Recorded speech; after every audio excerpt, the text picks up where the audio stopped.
And welcome back to the Constitutionals Podcast. I'm your host, Chad White. If you didn't know, this is the premier podcast for the website cpluscomedy.com. Like I just said, it's a website. Go there. Welcome back in. Here we are. It's nearly the end of the week. We got another thing coming. Name the band. I was just listening to some music as I was cooking dinner. I'm making a turkey bolognese. It's back on the stove. I was on the couch. Back on the stove being cooked. This is the first time on a Thursday where I've done... Typically, my workout for Thursday is wake up, boxing, cycling, then yoga in the afternoon. Yoga in the evening. Today... I was like, well, we finished a very long meeting at work, and I went, all right, I guess I'll do yoga a couple hours early. And now it's an indeterminate time during the workday, closer to the end of the workday, about 20 minutes away. And now I'm able to cook dinner. Instead of eating it at 7, I'll be able to eat at 6:30 at least. It's turkey bolognese. It's going to take a minute. Low and slow, baby. Anyway, I was listening to music, and the first song that I just YouTube music, played it on the Google Max over here. I saw on the quick picks, Huey Lewis, Back in Time. I've been on a very big kick with the Back to the Future soundtrack. Sorry, I just heard what I thought was vomiting. And then after that, it played "Mighty Wings" by Cheap Trick from the Top Gun soundtrack, which is a song I love. Then "The Power of Love." Then Tom Cochran's "Life Is a Highway." "Eye to Eye" by Tevin Campbell from the movie, a Goofy movie, and Rosie Gaines. Then "Love Is a Long Road" by Tom Petty, and then "Your Love" by The Outfield. A band when I was at the stove called The Outfit. I said, yes, "Your Love" by The Outfit. Here we are. We are in, it's an interesting time when it comes to the news. And I'm a gentleman. If you've been listening to the show for a long time, don't know why you would. I'm somebody who's been in the news. I'm somebody who started in the news.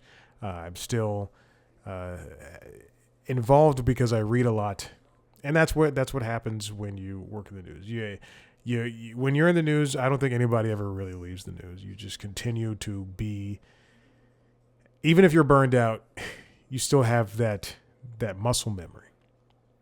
And with that, I watch and read a lot of news, a lot of Breitbart.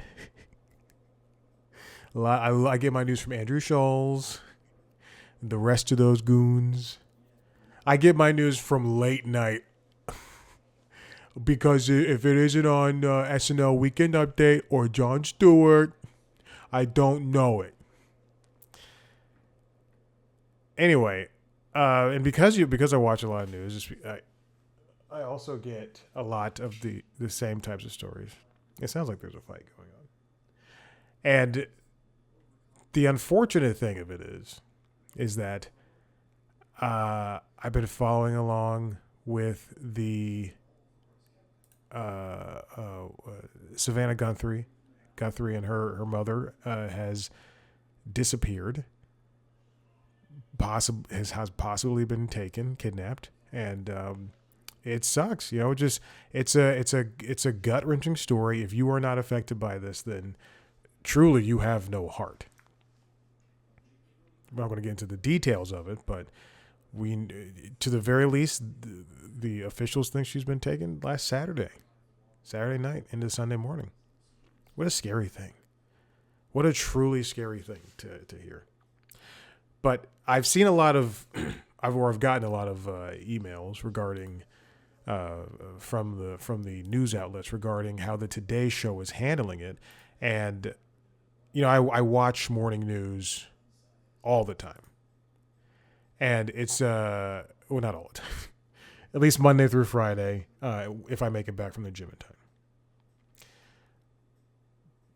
The Today Show, we have noticed now that everybody at Today's Show has heightened security, courtesy of NBC Universal, obviously, and now this, I'll say the tightest team in morning news is, wrecked because they start each broadcast with more updates or even the lack thereof.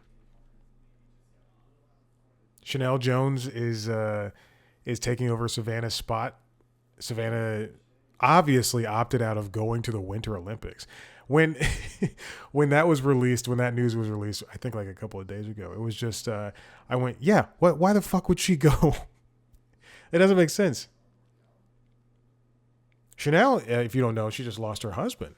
This is another tragedy to hit the Today Show. But for Savannah, she's been the co-anchor since 2012. She's they've dealt with kind of strife before when Matt Lauer was fired in 2017, and it felt like for a little bit they when Craig was upped to the co-host spot after Hoda Kotb left the show, it really seemed like they were in their groove, especially after Chanel came back, and now it's just kind of like one battle after another, And I don't mean it. I don't mean it to be after the name of the movie in the book. So you just hope. Even Trump is like, well, I don't know if it's probably at the advice of his people, but even Trump's like, we're gonna throw all personnel at this. I think even when you have a person who is truly a despicable human being, like defending this, then it's trying to help. It's pretty powerful. I still hate him. So we wish, hopefully the everything turns out to be okay. It's Today's Show this morning. They played Savannah and her siblings posted a video to Savannah's Instagram. That was like 3 or 4 minutes long, just saying, we need to know that you have her and that she's still alive. It was very, very sad to watch, and Today's Show played in its entirety, and I think so did CNN. Every morning show played this. Excuse me. Every morning show had this in the A block as their top story. A block is the first block before the commercial, that commercial break, and the next block is B block, and then so on and so forth. So it's that serious. Speaking of news, this comes from. Oh Jesus! This comes from. Nope. That's not what I wanted. What is this? The notification center? No, I wanted this. If you're watching the video, you just saw the one of the two widgets I have on the Mac desktop. This comes from Variety, written by Todd Spangler. Jeff Bezos' Washington Post cuts 30% of staff, laying off more than 300 employees, including Amazon Beat reporter. It was basically foretold that, more so insinuated that the Washington Post was going to go through a massive set of layoffs, and we learned that number on what was this, Tuesday, I think. 30%. Staffers were informed by email Wednesday morning they should stay at home and attend video conference at 8:30 a.m. On the call, Washington Post executive editor Matt Murray said the sports and books section will close along with the Post Reports daily news podcast. Oh, I didn't know Post Reports was closing. Oh, man. That sucks. I like Post Reports. This comes from The Athletic. The Washington Post eliminates sports section as part of wider layoffs. That's right. The entire sports section is gone. This comes from Dan Shanoff. This is Wednesday. Wednesday is when everything happened. That staff included around 45 people of the 300, and a handful of sports staffers will be reassigned within the newsroom. The move is a part of a larger swath of cuts across the newsroom and wider Post organization impacting hundreds of employees. If you don't know the importance of not just the sports section, period, but the sports section of the Washington Post, Shanoff writes, considered one of the greatest American newspaper sports sections, home of the legendary Shirley Povich, showcase for Hall of Famers like Thomas Boswell, incubator of award-winning talent like Christine Brennan, Sally Jenkins, and David Aldridge, and the original source of the winning alchemy that Tony Kornheiser and Michael Wilbon later took to ESPN. The department was part of widespread staffing reduction and coverage elimination. Why are you reiterating this? The New York Times, the Washington Post sports section is very important. They sent 4 staffers to Italy to cover the Winter Olympics, which start tomorrow as of this recording. After initially announcing that no reporters would be covering the games, it was supposed to be that no one was going to go. A stark departure from the previous investments of the organization that made to cover the event. They'd already. This gives you a little hint into how abrupt this had been. Last week, I believe that it was like they were going to go, and they already had bookings, they had reservations and all that stuff, and then this was rumored to happen, and then the Post was said to be sending nobody, but now this new 4 staffers thing is just rough to see. This is not the first time that we've seen a change in a national newspaper. I guess New York Times is worldwide, but the New York Times, they're just like the Washington Post, except they are able to back up their sports section. The New York Times, when they bought The Athletic, they gutted their sports desk, and now The Athletic is all of the New York Times sports. However, I do believe that they sent people to other sections. I'm back on the variety piece. Local and international reporting teams will also be reduced. The cuts will refocus the paper, which has been losing money on national and political news, along with business and health. To me, and I said this in LinkedIn logs earlier this week, this will only turn what is supposed to be a national newspaper into something that will be, they want it to be more focused. But in a sense, I think it's just going to be more broad in a way that the USA Today is one of the most broad papers, if you can even call it a paper, periodical in the history of periodicals. Now, being general doesn't necessarily mean that it's bad, but to take away what the Washington Post originally was, it's not good. I also said during LinkedIn Logs, if you don't subscribe to that show, that I could see Washington Post in this rebrand just being renamed to something like, in the same way that Huffington Post, which was named after Ariana Huffington, when she left, they changed it to HuffPo, which is a nickname. I could see Washington Post taking one of 2 names, either WaPo or The Post. I think they should just change it to The Post, if that's going to happen. Journalism is very important. This is just, especially after being purchased by a billionaire who resembles a semenized version of Mr. Clean. This is going to essentially eliminate just something that is supposed to be so truthful and factual, and it's going to streamline it, and not in a way that makes sense or works. The beat reporter for Amazon that covered Amazon at the Post, Caroline O'Donovan, is gone. She even posted on X. Wow, that she left. It's crazy. More people are posting on X. Let's not do that. Other people laid off include national culture and entertainment writer Jada Yan, book editor Jacob Brogan, tech columnist Jeff Flower. Oh, I like that guy. Theater critic Naveen Kumar, sports and media writer Ben Strauss. I'm finding this out along with you. Ukraine correspondent Lizzie Johnson, and Cairo bureau chief Claire Parker, who said, quote, the entire roster of Middle East correspondents and our editors also have been let go. Wow.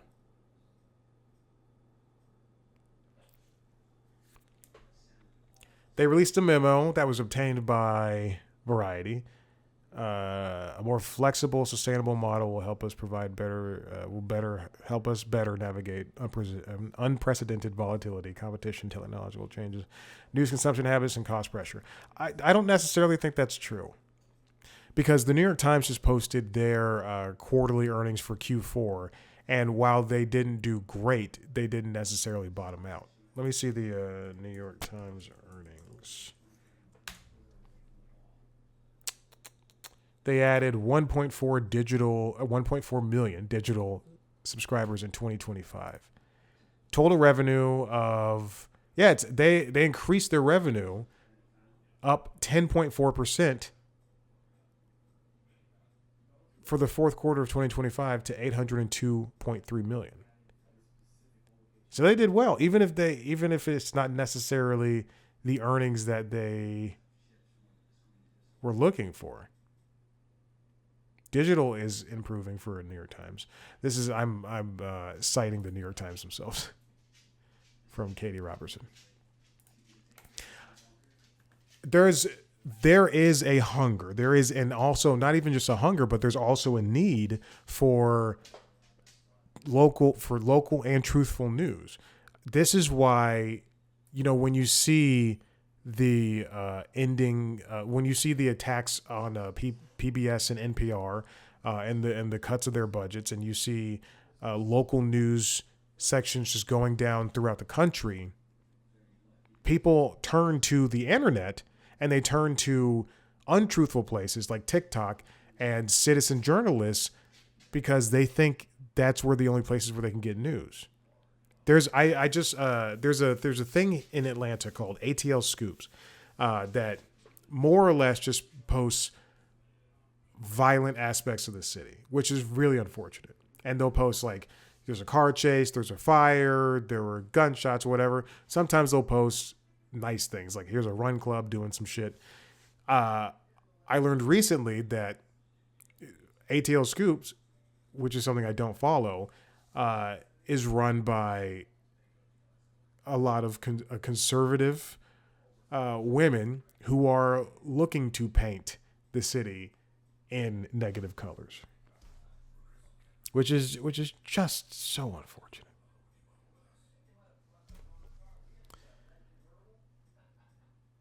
I would love to see. You might be hearing golf in the background because I am watching the WM Phoenix Open. Sky is not doing too well.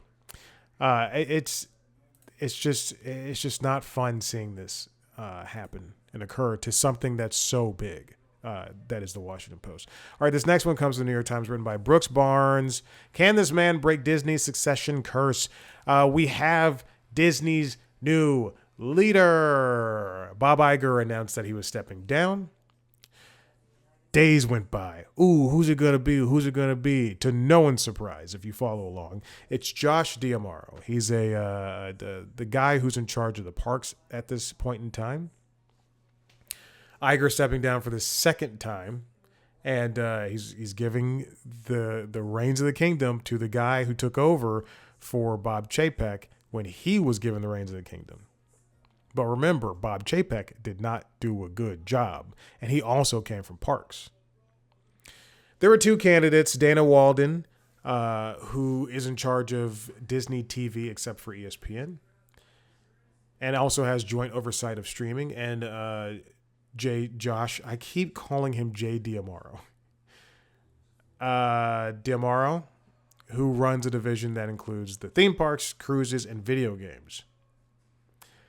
I would have preferred Dana Walden, but I don't think just as the world was not ready for a woman president, they're not ready for a woman to be in charge of Disney, which is a shame.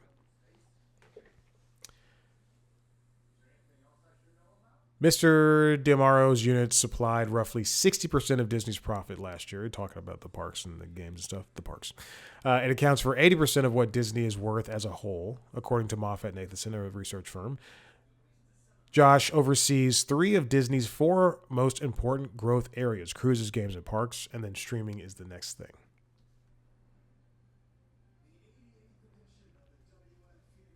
For someone, now Dana, I believe she was also given a new job as the. Hold on, let's see. Dana Walden. She is the co-chairman of Disney Entertainment. What is her new job? Other board, Walt Disney Company. Let's see. She's promoted to president and chief creative officer. The new jobs take effect March 18th, 2026. Now Disney, they've been a little more reticent as of late to not to putting out shows and movies that for a couple of years seem to flood the IP that they had. So I'm talking about Star Wars and Marvel, and now that they've pulled back and they seem to be focused, they want the streaming aspect to be the next big leg. I wonder if with that streaming, is that also inclusive of? Obviously, I know streaming is at home, but is that also inclusive of television and film? Because if there's four big pillars of Disney, how is games one of them? Just like Warner Brothers. Yeah, they don't have a lot of games out, but they do have some games. They have more games than Warner Brothers. Can this Josh guy do it? He's a guy that seems pretty affable, and if you read the piece, people recognize him in the same way that people recognized Iger. He doesn't have a lot of experience in movies. And with Disney having things like Pixar and Marvel and Star Wars and 20th century, is he going to be able to foster the same kind of relationships and make the same kind of output, have the same kind of output in the way that Iger did? Because Iger's been with Disney for decades. Iger knew how to walk among Hollywood. Is this Josh guy going to be able to do the same thing? And with somebody like Dana working with him, I think that is like he has the company rather has the perfect recipe to be successful. Just close my work laptop. I get why they now that I'm talking it through, I get why they didn't make Dana the big boss, because she's in charge of the entertainment division, whereas Josh is a part of the three divisions that have helped bolster Disney and what it is.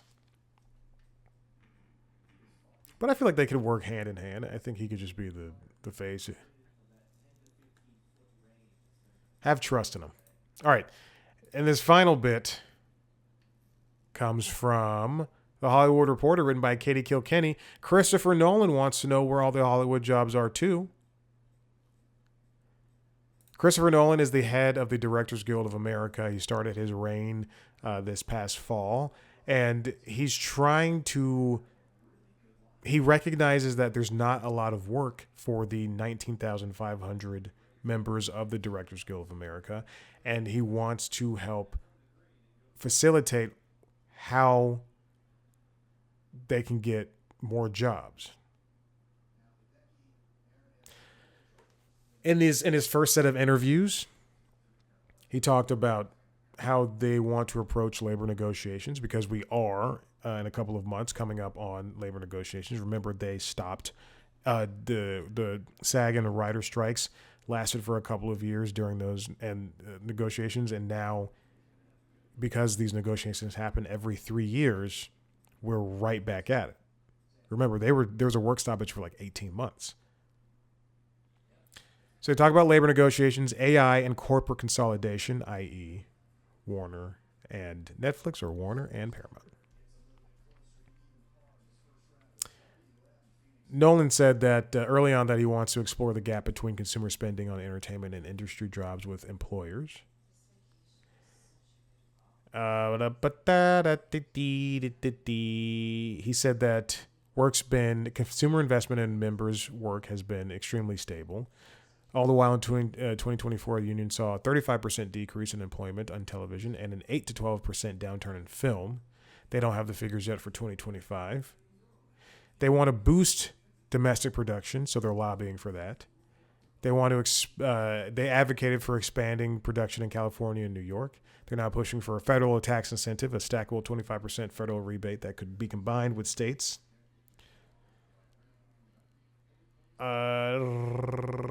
They're also working on the health plan. The health plan is a very big thing. Even because a lot of the people in the guild just they're older and they don't work anymore. So, and they rely on this health plan. This next part comes from Deadline, written by Katie Campione. Christopher Nolan says directors union unlikely to accept a 5-year deal with the AMPTP.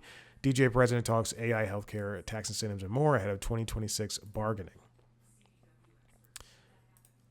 I linked to 2 articles, but they're 2 different interviews, so you'll get bits and pieces of information on both sides. Part of this was the AMPTP, which is the American. Hold on, let me find it. Alliance. It's wrong. Alliance of Motion Picture and Television Producers. They wanted to do longer contracts. Shorter contracts may sound worse, but they're better for everybody all around. Not everybody. I'm talking about the members of the guilds, because things change over the course of a couple of years. So if you have longer contracts, then imagine not getting a raise after a certain amount of time that and it's a raise that you deserve.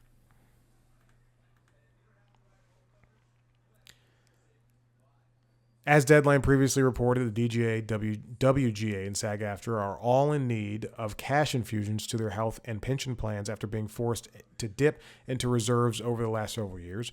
While the DGA is currently the healthiest of the 3, leadership has already acknowledged the need for the employers to contribute more to these funds. All 3 unions are set to negotiate new contracts with the AMPTP in the oncoming weeks. And Deadline broke the news last month that the bargaining unit for the studios would offer a massive injection of cash into each of the guild's health and pension funds in exchange for longer contracts. No proposals have been made, but the negotiations start in May ahead of the June 30th contract expiration.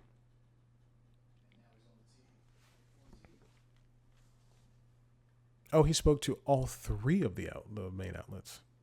Deadline, Variety, and The Hollywood Reporter. Oh. So again, they're working for health and pension plans, back-end profit participation, which is residuals, basically. They also, with the residuals, thanks in part to the reconfiguring the residual structure in the last ones, in the last contract negotiations, we found out that foreign residual payments were increased more or less. The 2023 contract, quote, increased the foreign payments by 76%, which led to a 21% overall increase in a streaming residual. That means people who have shows that are on streaming platforms like Netflix or Hulu that are also, or an HBO Max, are also available across over the seas, then they were also paid a little bit more. But remember, residuals, you can't live off residuals anymore. Nolan insinuates that that's an example of how the old models have to be reappraised. His words, not mine. They also want more ongoing AI protections. They're not looking to ban AI at this point, but it is something like they want to have their jobs protected. And you know what I like is that he refers to it as a tool. Again, it's a tool. You don't use a hammer just to build a house. Use a hammer and a saw. and measuring tape. I've never built a house before. Then domestic production issues, and that's pretty much it. Everybody should be supporting the directors, the writers, the producers, the actors. When it comes to this, if you watch TV at all, if you listen to music at all, you should be supporting all of these unions. All right, listen, I'm done. If you like what you heard here, head to the website cpluscomedy.com, where you can see me talk to famous people. I just put out an interview, the episode before this is a bonus episode, with Sindhu V. We're talking about her new tour, and I try to get her on Taskmaster. It's great. If you want to watch a video version of this episode, as well as a video version of the interview, under the interviews, as well as video version of the other podcasts, Late Night Lately, the Late Night Show, and LinkedIn Logs, the Jobs Podcast, go to youtube.com/C+Comedy, where you can see that and more. Subscribe to those podcasts wherever you get your podcasts. Follow us on social media, Blue Sky, TikTok, Instagram, and YouTube at C+Comedy. Me on those platforms at Chad Black White. Thank you so much for listening. We'll see you next time. Bye.